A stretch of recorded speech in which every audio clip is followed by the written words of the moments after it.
Galang tertunduk lesu, jalani proses persidangan. Di sisi lain, Lian ngamuk dan menghajar Kusno. Hai, Assalamualaikum, apa kabar? Semoga selalu dalam keadaan sehat dan juga bahagia ya. Di video kali ini akan dijelaskan sedikit sinopsis untuk Jumat tanggal 18 Juli 2025.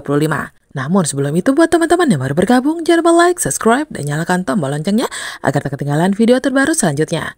Terima kasih banyak buat teman-teman yang sudah subscribe dan like video ini. Semoga teman-teman semua selalu diberikan kesehatan dan rezeki yang melimpah. Setelah melalui banyak halangan, akhirnya Amira dan Aksa bisa merasakan kebahagiaan yang selama ini selalu mereka impikan. Setelah sekian lama hidup, mereka selalu mendapat gangguan. Kini keduanya bisa benar-benar menjadi pasangan seutuhnya. Meski keadaan tak sepenuhnya seperti yang mereka bayangkan, namun mereka bersyukur. Karena masih bisa saling menggenggam, saling menatap, dan saling menguatkan. Di tengah kebahagiaan itu, mereka tak bisa menutup mata atas apa yang masih belum selesai.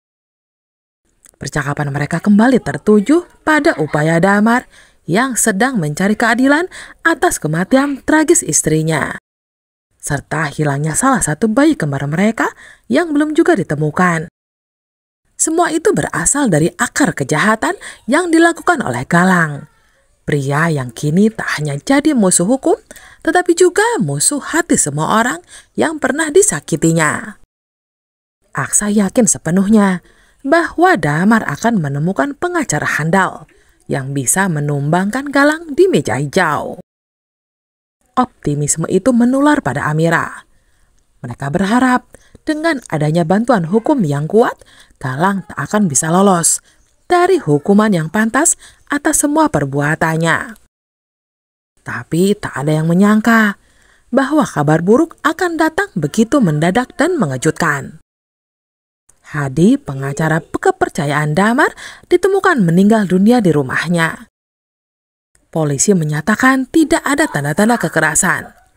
Namun kematian itu tetap menyisakan misteri.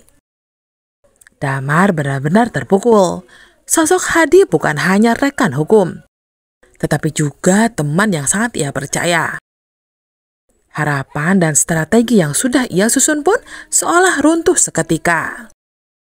Namun Damar bukan orang yang mudah menyerah. Dalam kesedihannya, ia mengambil keputusan besar. Ia sendiri yang akan menjadi pengacara dalam kasus ini. Rupanya Damar memiliki latar belakang pendidikan hukum yang selama ini tak banyak diketahui orang. Ia merasa inilah saatnya mengambil kendali perjuangan keadilan dengan tangannya sendiri. Pengumuman itu ia sampaikan dengan tegas di gedung pengadilan agama. Sontak membuat semua orang terkejut. Aksa, Amira, bahkan Zaki tak bisa menyembunyikan keterpanaannya. Siapa sangka Damar memilih turun langsung ke arena hukum demi menuntaskan segala dendam dan luka yang belum terbalas. Di balik itu, Amira dan Aksa tentu mendukungnya sepenuh hati. Namun, suasana di pengadilan hari itu tak sepenuhnya berjalan tenang.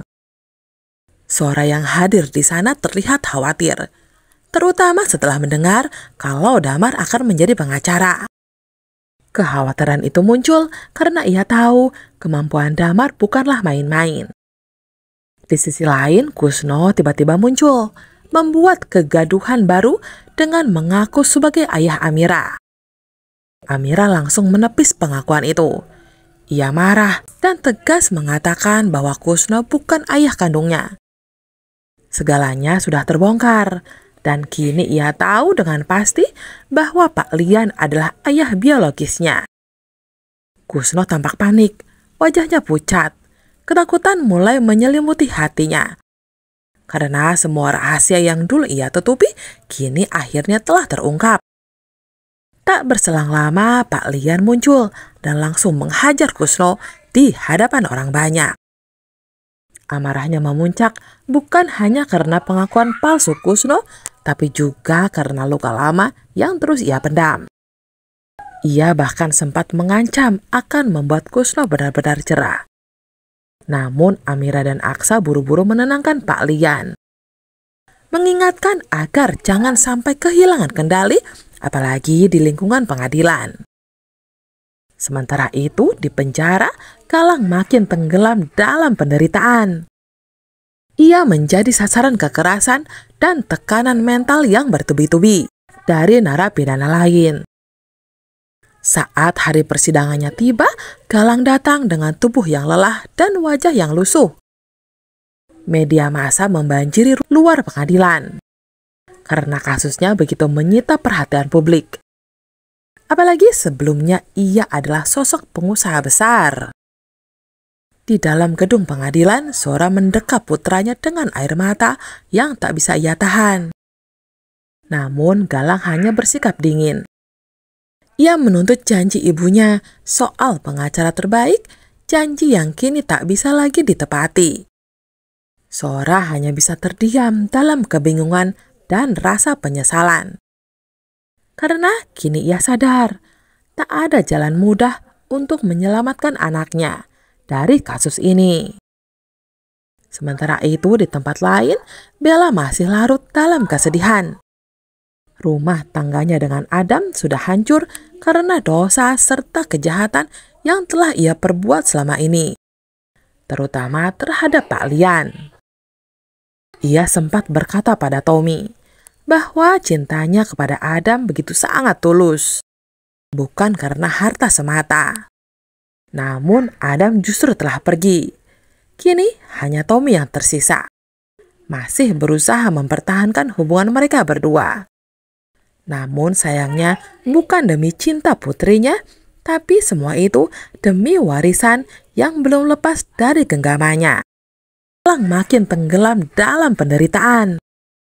Ia menjadi sasaran kekerasan dan tekanan mental yang bertubi-tubi dari narapidana lain. Saat hari persidangannya tiba, Galang datang dengan tubuh yang lelah dan wajah yang lusuh. Media massa membanjiri luar pengadilan karena kasusnya begitu menyita perhatian publik.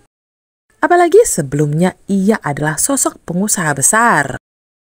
Di dalam gedung pengadilan, Sora mendekap putranya dengan air mata yang tak bisa ia tahan. Namun Galang hanya bersikap dingin. Ia menuntut janji ibunya soal pengacara terbaik, janji yang kini tak bisa lagi ditepati. Sora hanya bisa terdiam dalam kebingungan dan rasa penyesalan.